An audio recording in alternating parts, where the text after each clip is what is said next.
السلام علیکم ناظرین، میں ہوں طوبہ نواز خان اور آپ دیکھ رہے ہیں 7 نیوز۔ جی تو ناظرین، وہ گھڑی آ گئی ہے جس کا ہم سب کو بھی بہت انتظار ہوتا ہے اور تھوڑا سا ڈر بھی لگتا ہے۔ جی ہاں، پاکستان کا نیا بجٹ، ہر طرف نمبرز، اربوں خربوں کی باتیں ہو رہی ہیں، لیکن عام بندے کو کیا ملا؟ مہنگائی کم ہوگی یا بڑھے گی؟ کسانوں، مزدوروں اور اسٹوڈنٹس کے لیے کیا ہے؟ اور سب سے بڑی بات، کیا کوئی نیا ٹیکس لگ رہا ہے؟ آج کی ویڈیو میں ہم آسان زبان میں پورے بجٹ کا کچا چٹھا کھولیں گے۔ ویڈیو کو آخر تک لازمی دیکھیے گا کیونکہ پنجاب سے ایک بہت بڑی خوشخبری بھی سامنے آئی ہے۔ چلیں سب سے پہلے بات کرتے ہیں موٹی موٹی رقم کی، تاکہ آپ کو اندازہ ہو کہ حکومت کے پاس کتنا پیسہ آ رہا ہے اور کہاں جا رہا ہے۔ آئندہ مالی سال کا مجموعی ترقیاتی بجٹ رکھا گیا ہے 4264 ارب۔ جی ہاں، اتنے صفر کی گنتے گنتے ہی رات ہو جائے۔ اب اس میں سے وفاق اپنے پاس 1126 ارب روپے پی ایس ڈی پی کے لیے رکھ رہا ہے، جبکہ باقی کا بڑا حصہ یعنی 3138 ارب روپے چاروں صوبوں کے ترقیاتی پروگراموں پر خرچ ہوگا۔ آپ سوچ رہے ہوں گے کہ کس صوبے کے حصے میں کتنا پیسہ آئے گا؟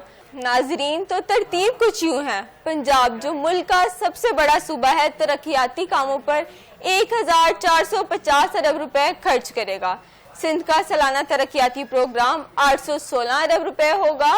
خیبر پختونخوا کے لیے 564 ارب روپے مختص کیے گئے ہیں، جبکہ بلوچستان، جو کہ رقبے کے لحاظ سے سب سے بڑا لیکن آبادی میں نسبتاً چھوٹا صوبہ ہے، اس کے لیے 308 ارب روپے کا ترقیاتی پروگرام رکھا گیا ہے۔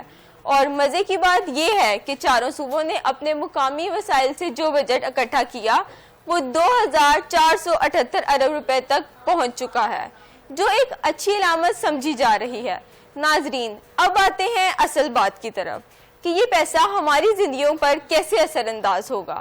حکومت نے انرجی یعنی بجلی اور توانائی کے شعبوں کے لیے 135 ارب روپے رکھنے کا منصوبہ بنایا ہے تاکہ لوڈ شیڈنگ کے خاتمے اور سستی بجلی کے منصوبوں پر کام کیا جا سکے۔ واٹر ریسورسز یعنی پانی کے منصوبوں، ڈیمز اور نہری نظام کے لیے 140 ارب روپے مختص کیے گئے ہیں۔ ٹرانسپورٹ اینڈ کمیونیکیشن پر سب سے بڑا داؤ لگایا گیا ہے، جس کے لیے 408 ارب روپے رکھے گئے ہیں۔ لگتا ہے نئی سڑکیں اور ٹرانسپورٹ منصوبے پھر سے توجہ حاصل کریں گے۔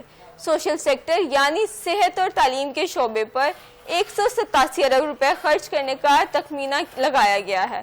جہاں تک معیشت کی صحت کا تعلق ہے، حکومت کا اندازہ ہے کہ آئندہ سال جی ڈی پی گروتھ 4% رہے گی، جبکہ رواں سال یہ 3.7% ریکارڈ کی گئی تھی۔ فصلوں کی پیداوار کا ہدف 3.6% اور صنعتوں کی ترقی کا ہدف 4% تک رکھا گیا ہے، یعنی فیکٹریاں چلیں گی تو نوکریوں کے مواقع بھی بڑھ جائیں گے۔ اب آتے ہیں آج کی سب سے بڑی بریکنگ نیوز پر۔ اگر آپ پنجاب میں رہتے ہیں تو گہرا سانس لیجئے، کیونکہ پنجاب حکومت نے فیصلہ کیا ہے کہ وہ ٹیکس فری بجٹ دے گی۔ جی ہاں، بجٹ میں کوئی نیا ٹیکس نہیں لگایا جا رہا، جو یقیناً عوام کے لیے ایک بڑی راحت کی خبر ہے، لیکن سوال یہ ہے کہ حکومت پھر پیسہ کہاں سے لائے گی؟ حکومت کا ہدف ہے کہ وہ پرانے ٹیکسوں سے ہی 712 ارب روپے اکٹھے کرے گی۔ اس میں سب سے بڑا حصہ جی ایس ٹی آن سروسز کا ہوگا۔ ایکسائز ڈیوٹی سے 128 ارب روپے حاصل ہونے کا تخمینہ ہے۔ سٹامپ ڈیوٹی اور رجسٹریشن فیس سے 90 ارب روپے اکٹھے کیے جائیں گے، جبکہ گاڑیوں کے ٹیکس یعنی موٹر وہیکل ٹیکس سے 42 ارب روپے حاصل کیے جائیں گے۔ سب سے اچھی بات یہ ہے کہ غریب اور مڈل کلاس کے لیے کسان کارڈ، اسٹوڈنٹس کے لیے اسکالرشپس اور مزدوروں کے لیے جاری سبسڈیز کو نئے بجٹ میں بھی برقرار رکھنے کی تجویز دی گئی ہے، یعنی جو ریلیف پہلے مل رہا تھا وہ جاری رہنے کا امکان ہے۔ تو ناظرین، یہ تھا نئے بجٹ کا پورا کچا چٹھا جو میں نے آپ کے سامنے رکھ دیا ہے۔ بظاہر تو ہدف بڑے شاندار لگ رہے ہیں اور پنجاب میں نیا ٹیکس نہ لگانے کا فیصلہ بھی کافی مثبت نظر آتا ہے، لیکن اصل امتحان ہمیشہ عمل درآمد کا ہوتا ہے۔ کیا یہ اربوں روپے واقعی سڑکوں، اسکولوں، ہسپتالوں اور عام آدمی کی جیب تک پہنچیں گے یا صرف فائلوں تک بند رہ جائیں گے؟ یہ تو وقت ہی بتائے گا۔ آپ کو کیا لگتا ہے، کیا اس بجٹ سے مہنگائی کم ہوگی؟